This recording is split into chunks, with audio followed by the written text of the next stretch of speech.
Assalomu alaykum, hurmatli kuzatuvchilar. Motovlog ishqibozlari.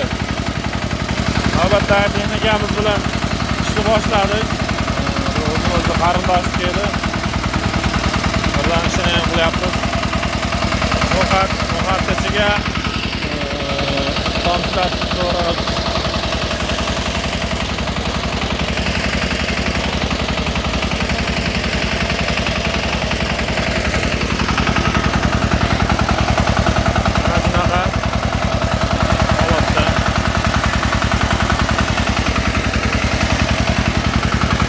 oldi yengillik qilganiga bir qalta to'g'rab qo'yib oldik.